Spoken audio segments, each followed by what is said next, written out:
masaganang buhay. Ako po si Mer Laison. Samahan niyo ko sa isang oras na kwentuhan tungkol sa pagtatanim ng iba't ibang uri ng halaman. Hatid ko po sa inyo ang do-it-yourself tips at iba pang sikreto mula sa magsasaka para sa mga magsasaka. Nakatutok kayo sa Signal TV Channel 1. Live din po tayong napapakinggan sa RPTV, YouTube at Facebook.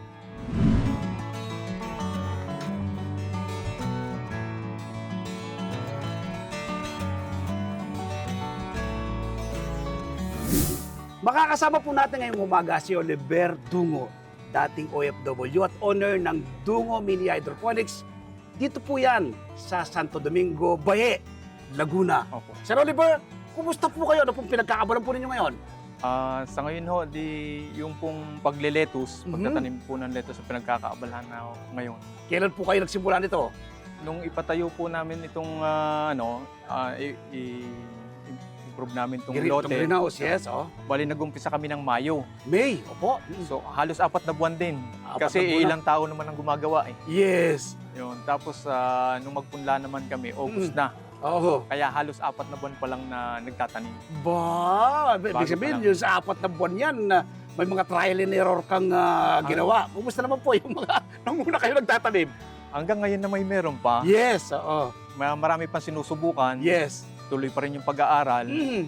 So, marami pa rin na-encounter. Hindi natin kayang perfectin ng bigla. At Tama saka po. napakaikli pa ng panahon. Opo. Gaano po ito kalawak, Sir Oliver?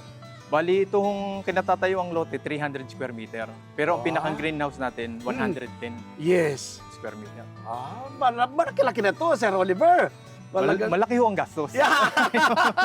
Talaga naman. Yun ang malaki. With God grace, Sir Oliver, Opo. ibibigay po ng Panginoon at ibabalik po niya yung ginastos yung iyan. Sadya po. Saan bansa po kayo? Dating OFW kayo, saan bansa po kayo trabaho? Ilang taon po kayo doon? Sa Saudi Arabia po. Saudi, alright? Halos 15 taon din. 15 years! Bah! Medyo mahaba-haba. Parang ginugol mo sa... bakit po nung for good kayo, bakit paghalaman po ang inaisipan po ninyong i-business at i-put up? Eh, sabi ko nga po, hindi na maganda magtrabaho sa sa mga kumpanya. Medyo Yes. tali yung oras mo. Oo. Pero sa paghahalaman, Mm. kumbaga, good security unang-una eh. Yes, tama po. At saka, kumbaga, yung oras mo Mm.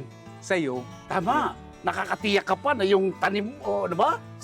Healthy siya. Dahil alam mo, ikaw ang nagtanim niyan. kaya nga dapat naka-greenhouse at least. Yes. Alam mo, wala kang i-apply na pesticide Mm. or kung anumang insecticide na hindi maganda sa katawan ng tao. Yes. So, kahit tayo, i-consume natin, Mm. medyo tayo, panatag na Yes. healthy yung kinakain natin. Magkano po, Sir Oliver, ang naging punan po ninyo nung mag-start kayo dito? Medyo malaki po. Nasa halos isa rin. Isang milyon. Ay, 1,000,000! Ay, kasama nitong property. Itong lupa, nandito Oh. na po ito. Oo. Ngayon, yung aming greenhouse, Oo. nagkakahalaga ng halos 600. Alright. Yung greenhouse, Oo. kasi may kubo, may Oo. bakod. Yes. So, yung greenhouse, Yes. 600,000. 600,000. NFT method ka na yata, Sir Opo, Oliver, no? kasama na po yung Oo. mga sa loob, Oo. yung mga downspout, lahat Yes. ng ibig sabihin, gumagana na yung system mo Mm. in 600,000. Yes. Nandun na yung okay na yung kompleto ni setup. Talaga naman, talaga malaki-laki nilabas nga ang punan ni Sir. Bakit po hydroponics method of farming ang naisipan po ninyo? Yung kasing traditional natin ang dami mong kailangang i-treat, ang dami mong kailangang alagaan. Lupa po kasi Unang-una, yan. lupa. Yes. Samantalang kung nasa tubig, alagaan mo nutrients lang, Yes. padadaluin mo lang doon sa halaman, Mm. wala ka nang masyadong aalalahanin. Mm. At saka, unang-una nga, naka-greenhouse ka. Kasi Yes. kung anong binigay mong nutrients doon sa halaman, Oo. kasi yun lang yung kailangan niya. Yun lang ang kailangan na. Tapos may sustainability kasi to, Sir Oo. Oliver, no? Pwede kang, kung meron kang makakuha ka ng magandang customer, kapag nangailangan siya, anytime pwede mo siyang bigyan. Ganun po, di ba? Opo, at sa customer nga, medyo kinakapos pa. Yes. Kasi siguro, dahil ilan pa, Mm. tulad yan, medyo merong pang walang laman. Yes. Kasi nga, medyo mabili masyado. Wow, talaga naman, no? Hindi mo kailangan yung market pa, Nung- dito pa lang sa mga Nung kapitbahay. una nung una, nagtanim ako ng medyo marami. Sabi ko nga, dahil ang tao, tukso. Oo. Kung sa umpisa, Oo. talagang dudumugin ka. Dudumugin ka, alright? Yung pangalawa, marami ulit. Oo. Yung sumunod, hinati ko na. Aha. So, okay na yung kumbaga yung demand niya, tamang-tama lang. Yes. Eh ngayon, yung aking isang batch, Oo. medyo kinakapos. Sadyang malakas na yun. Wow, talaga Yung naman. demand. Sir Oliver, sino pong katulong po ninyo dito po sa paghahalaman? Si Mrs. po ba? Si O yung Miss- mga bata kasama nyo na rito? Si Mrs. po. Si Mrs.! Bali, Oo. ang ano lang, sabi ko nga, kung Oo. maaari sana, ako lang muna mag-isa. Yes. Mula dun sa mag-prepare ka ng kokopit, Oo. sa mga baso, Yes. tapos pagpupunda, Mm. kung maaari ako muna para at least malaman ko na walang ibang makakaapekto, ma-monitor ko kung anong mali. Yes. Kasi iba Oo. yung pagtatanim niya, iba yung sabi ko, Oh, ako na lang muna. Ikaw Pero muna. kung pag-harvest lang, ay Oo. siya, sige na. kasama ilarga mo siya. na. Sir Oliver, palagay ko ayon ka rito, lalong tumitibay yung relationship ni Mrs. Ano? Dahil ito na yung bonding Oo. ninyo eh, no? Ito na yung bonding ninyo eh. Kapag tumutulong si Mrs., lalo na kung ma-involve mo pa yung mga bata. About yung mga bata po. Kaya ho, pagka walang pasok, Oo. pinapupunta ko rito. Yes. Dinadala ni Mrs. dito, yung Oo. e-bike lang nga yung pupunta sila dito. Mhm. Dito na kami magkakainan. Yes. Yun, kahit nga yung aking biyanan, minsan nakakasama na rin dito. Wow. Nagkakagulo na kami dyan. Para na kayong dito, no? Picnic lang. Picnic lang, ano? Tapos, ano pa po ang benepisyo ang nakukuha mo, Sir Oliver, sa pagtatanim? Bukod po doon sa may konting kita na, magabat sa mo yung ROI mo siguro, di pa, malayo-layo pa ng konti. Pero ano Malayo-layo pong pa. benepisyo pong nakukuha pa po niya bukod sa yung sinabi ko kanina? At least dito wala kang masyadong alalahanin kasi. Oo. Tapos maganda yung at least kung sa pamilya Oo. nandito, kumbaga bonding na ng pamilya. Banding, yes. Tapos yun nga, peace of mind. Wala kang Wow, yes. at saka ang mga bata unang-una nailalayo mo sa mga gadget. Yes. Oo. Kaya yun ang pinakamainam. Uso-uso kasi ngayon, puro gadget na nga. Pero kapag in-involve mo sila sa pag-aalaman, sa kanilang murang isipan, hanggang sa kanilang paglaki, dadali na nila yan. Ano? Okay, may plano pa po ba kayong, ano pa ito, mag-expand pa? Meron. Yes. Kung sa pag-expand, meron. Lamang yung panggastos wala pa. So, Kailangan paikutin mo muna. Yung Kailangan ano. mag-expand kasi Yes, sa laki ng demand, even though meron pa namang iba na kasi nagbibuild din. Ngayon, meron ng mga grupo, may Yes. nakikilala tayo. Oo. Sa ilang buwan pa lang, may nakikilala tayo. Pero ang demand malaki. Yes. At saka ang pag-greenhouse naman, hindi lang naman lettuce. Oo, marami. Kumbaga, Pwede, fruit oh. bearing, pwede kang Yes, pwede. So, Oo. lahat ng klase ng gulay, pwede rin nating gawing hydroponic. Pwede. Kaya kung mag-expand man, Oo. so siguro unahin natin yung mga pang-salad. Yes. Cherry tomato, Mm. cucumber, Yes. at saka yung mga pepper, at saka yung mga melon. Yes, Yan. melon. Marami ka na nabanggit na talagang pwede mong itanim, i-expand na balang araw, Sir Oliver. Ano pong mga struggles, no, challenges ang kinaharap po ninyo, lalo na po kapag tag-ulan, naka-greenhouse ka, may epekto po ba sa inyo sa mga pag-aalaman po ninyo? Unang-una, pagka walang araw, medyo mabagal. Ang sabi nga sa akin, hindi daw yung... Nagiging leggy po siya. Opo, hindi Alright, pati yung araw na halimbawa ay 40 days, Oo. hindi yung bibilangin mo araw na itinulog mo, kundi yung araw na may 8 oras na sikat ng araw. So yun ang medyo, pagka ganitong nag-uulan, yun ang Oo. medyo kinakapos. Ayun. Tapos siyempre, makakadanas ka na medyo laging basa, so siguro baka mapunjay. yes. Kaya kailangan sterilization. Dapat i-sterilize mo talaga lahat. Oo. Dapat lagi kang linis. Talaga naman mga challenges na yan. Bahagi ng buhay natin yan. Opo. Sir Oliver, doon tayo Napag-aaralan natututo. naman. Yes. Nagtuturo din po ba kayo ng mga knowledge sa mga, kunyari may bumisita po ito, o nagtatanong sa iyo, sineshare niyo po ba yung knowledge na natutunan mo yan sa hydroponics method? Opo, merong ilang mga nagtitisis. Yes. Mga estudyante to. Mga estudyante Yes, po, oo. kahit yan po sa atin sa UPLB. Yes. So, merong Pupunta iba na, yung iba hindi makapunta, nagtatanong na lang, kumbaga pinakang survey. Basta Yes. may survey, sagot agad. Aba. Tapos yung mga napunta naman dito, siyempre, hindi naman, kumbaga kailangan mo talaga ituro eh. Yes. Kailangan ibigay mo sa kanila yung informasyon na kung gaano kaganda at saka yung benepisyo na makukuha natin sa pag-hydroponics. Yes. So Reliver, alam ko yung mga nanonood sa atin ngayon, dating OFW, nag-for good, ito nagtanim. Anong pwede nating bigay na tips sa kanila?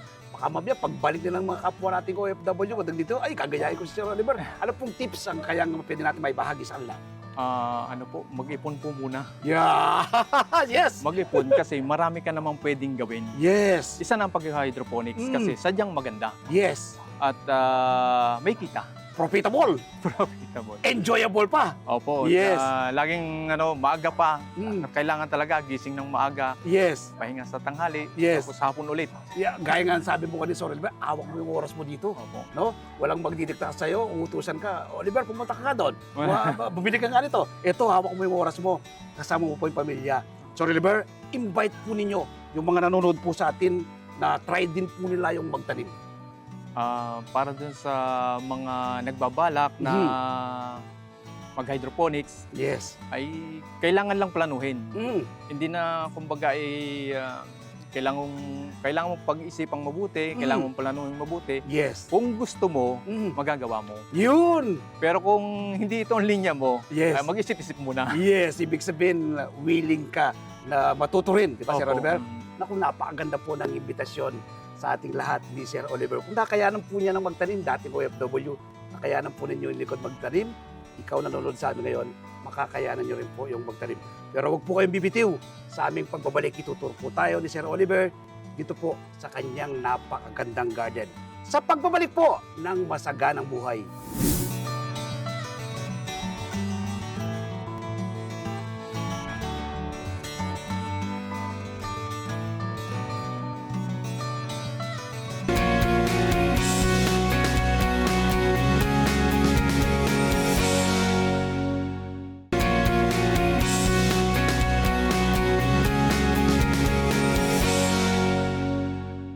Nagbabalik ang masaganang buhay.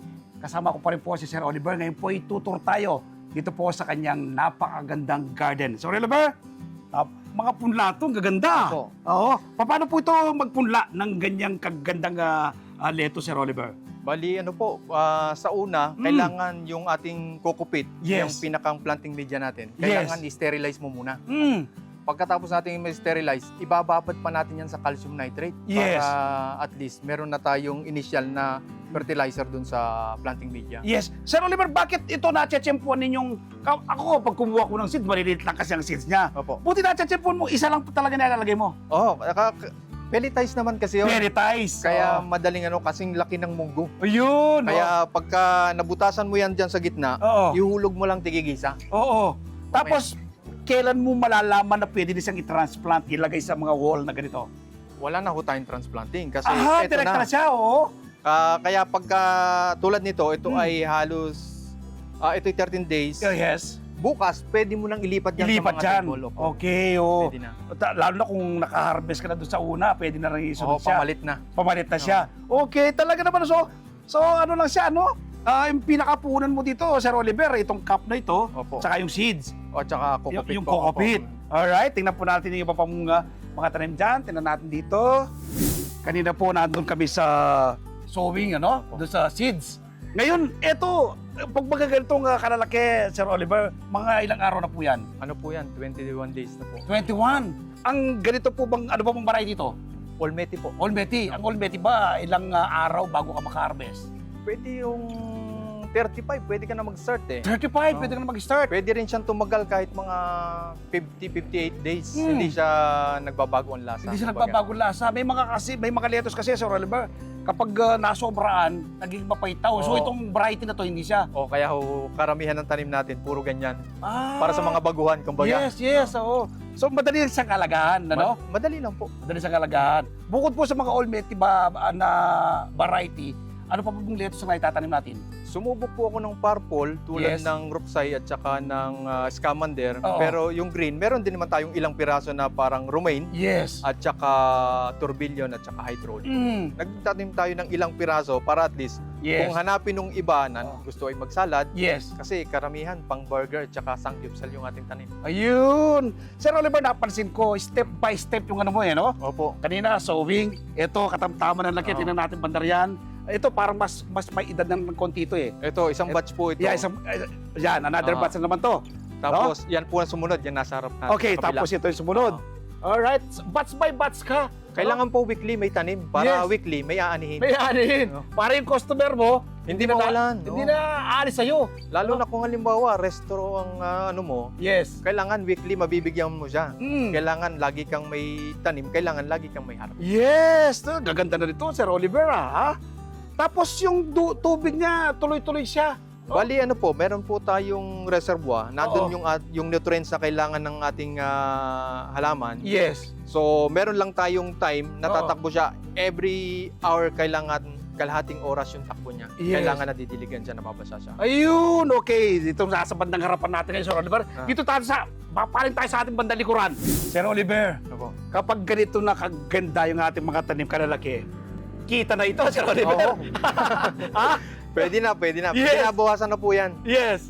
Okay, tingnan nga natin banda rito. Sir Oliver, ang gaganda po nila, no? At pantay-pantay.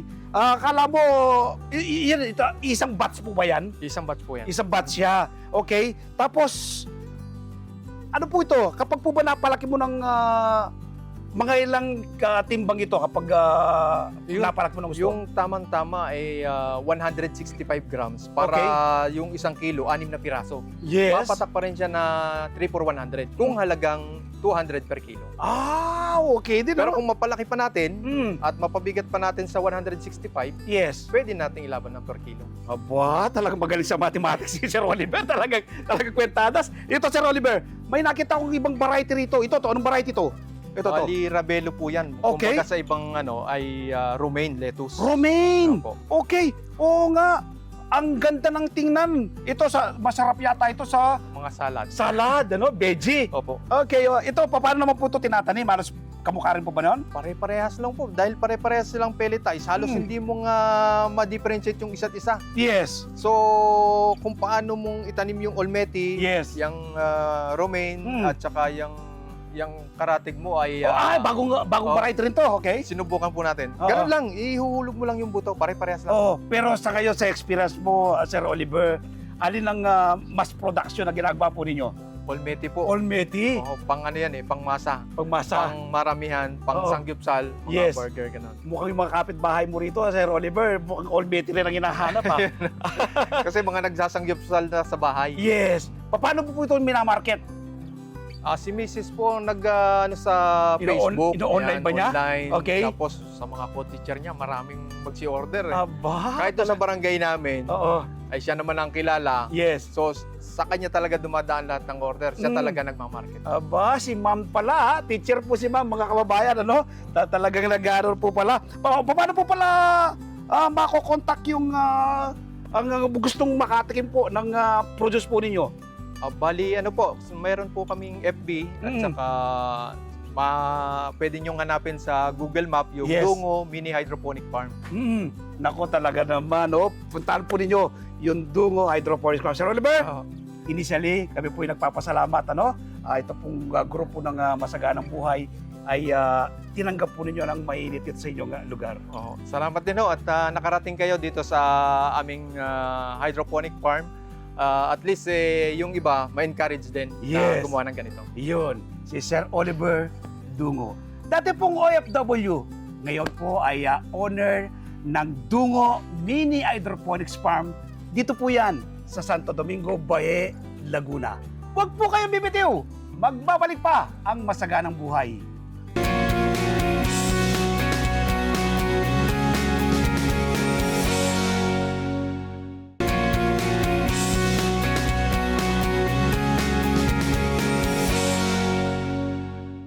Nagbabalik ang Masaganang Buhay. Ako po si Merlyson para sa ating Feature Plant of the Week.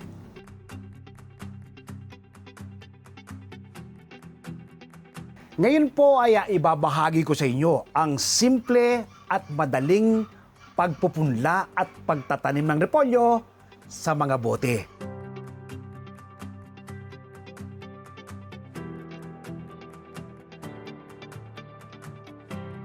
Ang repolyo o cabbage ay isa sa pinakamurang gulay at masarap na madali pang makita sa Pilipinas. Kaya't maraming tao ang paborito itong ilahok sa kanilang pang-araw-araw na pagkain. Napakarami pong taglay na health benefits sa ating katawan ng repolyo. May mataas po siyang bitamina at mineral. May taglay rin na folate, potassium, vitamin C, vitamin K, manganese, calcium, carotenoids, flavonoids, at may mataas siyang water content na maganda sa ating digestion. Ang repolyo ay mababa ang kanyang calories. Ito ay keto-friendly pa, kaya nakakatulong sa pagpapababa ng timbang. Ito rin ay may mataas na antioxidant content na nakakatulong para maiwasan ang pagkakaroon ng sakit na kanser, oxidative stress at nakakapagpaganda ng eyesight at nakakatulong upang maiwasan na magkaroon ng malalang karamdaman tulad ng pagkakaroon ng mataas na blood pressure. Kaya yung nirekomenda ng karamihan ay palagi ang kumain ng repolyo. Mabuti rin ang repolyo sa pagpapagaling ng ulcer at gout dahil sa kanyang anti-inflammatory compound. Nagpapabuti rin ang repolyo ng brain function, pinalalakas ang ating immune system at buto, pinagaganda ang ating balat at pinapababa ang panganib sa type 2 diabetes. Ilan lang po yan sa napakaraming taglay na health benefits sa ating katawan ng repolyo. So ngayon ay magpupunla tayo ng repolyo, no? Ito po yung ating gagamitin pagpupunla. Itong lupa natin gagamitin, buhaggag na lupa, no? Pinagamitan ko na po yung lupang yan. Kaya mamaya maglalagay tayo ng vermicast at coco peat. So ngayon po ay bubuksan ko na itong ating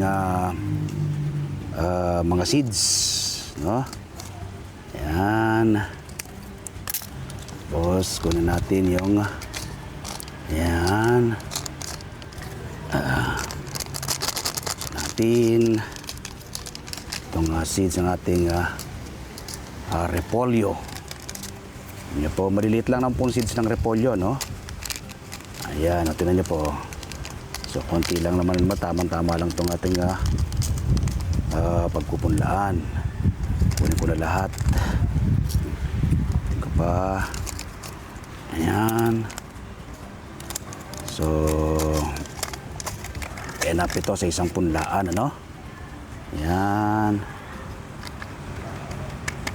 Ayan po, ating mga seeds ng repolyo. Ngayon, iano lang po natin dito, ibubudbud lang po natin dito, no? Ibubudbud lang natin dyan, iwaiwalay. Yan. Ayun. Ayan. Ayan, budbud na. So ngayon maglagay tayo ng vermicast, no? Bilang paunang pataba. So sa itaas ko po nilagay ang vermicast para kapag nag-sprout po yung ating mga seeds ay madali pong makakuha ng nutrients dahil nasa taas ko na nilagay itong vermicast. Yan. So siya lang ating pinantakip, no? Dito sa ating seeds. So ngayon naman maglagay tayo ng coco peat, no? Sa ibabaw na bahagi ng lupa natin pinagpunlaan ng cabbage o repolyo. So itaas naman po yung coco peat. Yan. Parang dressing siya, no? Yan. Para po kapag nag-sprout yung ating mga punla, ay maganda po yung tubo nila. Buhaggag kasing lupa, no? Yan. Taas natin mailagay ang ating mga seeds. Naglagay ng vermicast at coco peat. Bahagya po natin silang didiligan. Wisik-wisikin nyo lang po ganito, no? Wisik-wisik lang. Every morning po yan hanggang mag-sprout po sila. Yan. Within ano lang naman po yan. Within 1 week ay mag-sprout na po yan. Ayan. Ating punla na cabbage o repolyo. Yan. After 10 days ng ating pagkakapunla, so yun po kaunti lang po yung tumubo, pero makakapag-transplant naman tayo. Ito, kumpul-kumpul sila. Yan. So, yan po yung ating mga punla na repolyo o cabbage. Yan, ay pwede na pong i-transplant yan dahil ano na po yung kanyang daon. Meron na siyang 4 na daon. So ngayon, magta-transplant tayo ating mga punlang repolyo. So dito po tayo magta-transplant sa mga bote ng mineral water. Makikita niyo po buwagagang lupa. Ginamit ko na po yung mga lupang yan at ang mga boteng yan sa iba kong mga halaman. Kaka-harvest ko lang ng pak choy. Ngayon ay magta-transplant naman po tayo dyan ng ating punla na repolyo o cabbage. So yun po ang ating mga punlang repolyo na ating itatransplant dito sa mga bote ng mineral water. Yan. So yun ay magta-transplant na tayo. So ito muna yung ating kukunin. Maliliit pa lang naman po yung mga ugat niyan, kahit sa kamay pwede pong kunin yan. Yan, kasama po dapat ang ugat sa pagta-transplant, Ingatan po ninyo na dapat ay kasama yung ugat. So yan, kita niyo po, kasama yung ugat, Transplant natin ngayon dito to. Yan, daan-daan din po. Dapat po hindi masira yung ugat. Yan, so isa. Ito, dalawa itong magkatabi. Pwede nyo pong kunin sa kamay nyo ganyan yan. Yan. Kita nyo po kasama yung ugat. Yan, So magkadikit sila. Pag-iwalay nyo lang po yan. Iwalay nyo silang ganyan.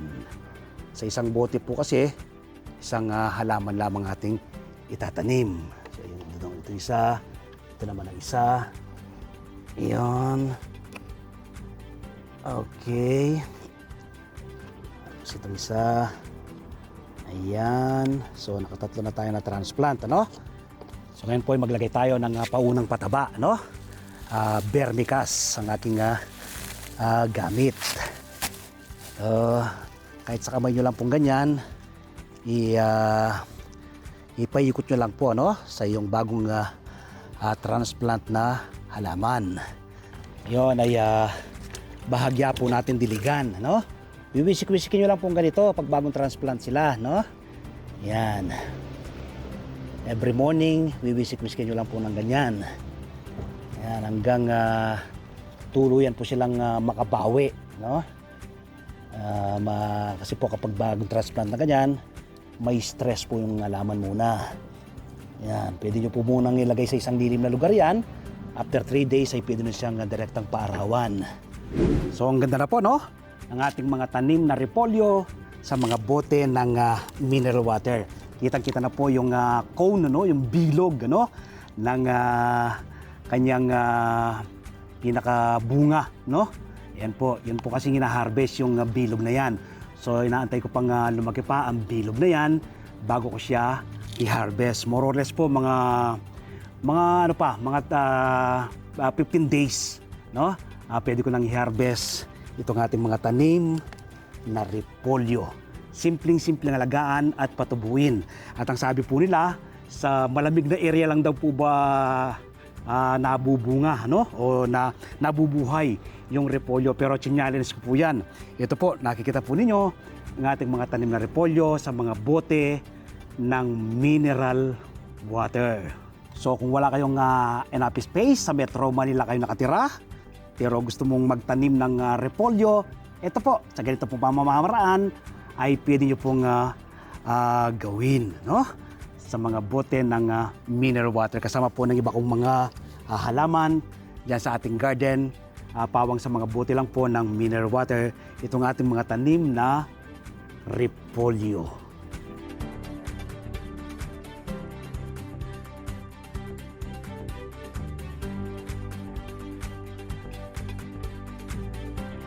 Ngayon po ibabahagi ko sa inyo ang paggawa ng masarap at masustansyang side dish na coleslaw.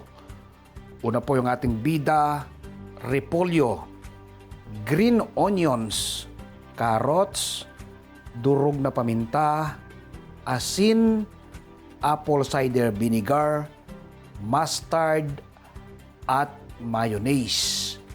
Yan po ang kumpletong sangkap ng coleslaw. So ngayon ay simulan na natin ang paggawa. Gagamit po tayo ng ganitong tools, ano? Yung gadgaran. So yan. Natin yung ating repolyo. Yan. Kagadgarin po natin. Yan, para pinus siya, no? So, yan. Tingnan natin ang ating nagadgad. Ayun. So, marami na yung nagadgad. Pero, itong iba, malalaki, hiwain na lang natin, no? Ng maliliit. So, ngayon, ay simulan na natin paggawa. Pagsama-samahin lang po lahat ng sangkap. Una yung carrots. Yan. Alright. Sunod ay ang green onions. Okay. Sunod ay ang durog na paminta.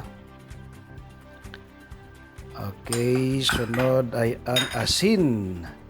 Ayon po sa inyong panlasa, no? Ayan. Kunti lang po ang aking nilagay dahil hindi po ako maalat na timpla. Sunod ay ang apple cider vinegar. Yan. Sunod ay ang mustard. Ayan. At ang ating panguuli ay ang mayonnaise. Ayan. Alright. Ayan. Ngayon po ay i-mix natin mabuti, no? Pag-alo-aluin po natin ang lahat ng sangkap. Ihalo mabuti. Yan. Okay. Wow, looks good. Yan, pagkahalo, eto na po. Yan. So ngayon ay titikman ko itong ating bagong gawang side dish na coleslaw. Alam magsasakang reporter kung ganito kasarap. Oh.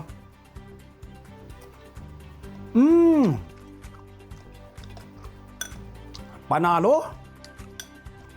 Lasang-lasa po yung ating repolyo, no? Tsaka yung ibang mga sangkap. Tama-tama lang ang timpla.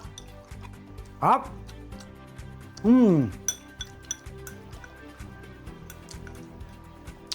Gumawa rin po kayo nito. Yak po ay magugustuhan ng mga chikiting, ano, yung mga anak. At kung meron kayong bisita, pwede pong hihanda itong ating side dish na ito na coleslaw. Nawa po ay nakapag-share naman ako ng panibagong kaalaman at impormasyon ngayong araw na ito. Una po, yung pagpupunla at pagtatanim ng repolyo sa mga bote ng mineral water. At ang ikalawa, itong paggawa ng masarap at masustansyang side dish na coleslaw alam magsasakang reporter from garden to table. Ako po'y napakarami na ng tanim ng iba't ibang uri ng gulay at prutas. Pero patuloy pa po akong nagtatanim. Ako po kasi naniniwala ng pagkakaroon ng seguridad sa pagkain, dapat magsimula sa ating mga tahanan. Food security starts at home. Milyon-milyon ngayon ang nagugutom. Maraming kabataan ang dumaranas ng malnutrisyon. Ito po ang aking nakikitang solusyon, ang pagtatanim ng ating sariling pagkain. Nawa po mula ngayong araw na mapanood nyo ko, magtanim rin po kayo ng inyong sariling pagkain. Salamat po. God bless. Ngayon po'y sasagutin ko ang ilang tanong ng maraming nanonood dito sa ating show. Ang unang tanong natin ay mula kay Jennifer D. Hello Sir Mer, bakit po kaya ang tanim kong mulberry ay ayaw bumunga? Salamat po. Thank you very much sa Jennifer. Dapat ay i-pruning mo, tanggalin mo yung kanyang mga sanga. Tapos kapag umusbong ng panibagong sanga yan, magkakaroon na yan ng flower at bunga. Tanong naman mula kay Edison Cunanan. Hello magsasaka reporter. Bakit po yung tanim kong labanos ay madaling nagkabulaklak? Hindi ko po tuloy napakinabangan ang kanyang laman. Salamat po. Thank you very much sa Edison. Lumampas yan sa edad na dapat ay harvest mo. Ang labanos, dapat ay na-harvest yan within 2 months hanggang 2 months and 15 days. So kapag lumampas ka talaga dyan, magkakaroon na yan ng flower. Tanong naman mula kay Roslyn Villamor. Sir, merang sitaw po ba ay ilang buwan bago bumunga? Salamat po. Thank you very much sa Roslyn. Within 2 months, magkakaroon na yan ng bunga. Tapos unti-unti yan lalaki, 2.5 months, makaka-harvest ka na ng bunga ng iyong sariling tanim na sitaw. At habang buhay yan, patuloy yang maglalabas ng flower at bunga. Tanong naman mula kay Gemma Dumangon. Hi magsasakang reporter, ilan po bang taon bago magbunga ang kalamansi? Sa seeds ko po siya itinanim. Salamat po. Thank you very much sa Gemma. Aabot yan ng 2 years bago mo mapabunga ang kalamansi kung sa seeds mo siya itinanim. Pero kapag markot method dyan o kaya grafting method, within a year ay pwede mo yang mapabunga. Nawa po ay makatulong ang mga naging sagot ko. Sa mga naging katanungan po ninyo, magtanim din po kayo. Ngayon po shoutout tayo sa ilan sa maraming nanonood dito sa ating show. Shoutout kay Retired General Marcelino Papa P. Pedroso, watching from District 1, Tondo, Manila. Errol Bormeo, Eric Fontanilla, Jetro Ray Pamplona, Del Velasco, Aspias Pillaga, Chris Nalasa Deloso, Alex Puentes, Alex Giao, Michael Ang, Tatay Susing at Nanay Nori Kabigting, Tatay Amado at Nanay Erlinda Caranto, Nanay Feli Navarra, Mampeng Bartolome, Mampatima Patio, Lerma Lunar, Noni Triol, Bobet and Josa Cunanan, Eddie and Joserina Alhambra, Margie Vargas and Joko Santoyo, Amor and Dennis Fajarda at Romeo and Sosa Fernandez and family, watching from Quezon City. Magkita-kita tayong muli dito sa Masaganang Buhay sa susunod na linggo. Ako po si Merlyson, kami ang 1PH, teleserbisyo para sa Pilipino.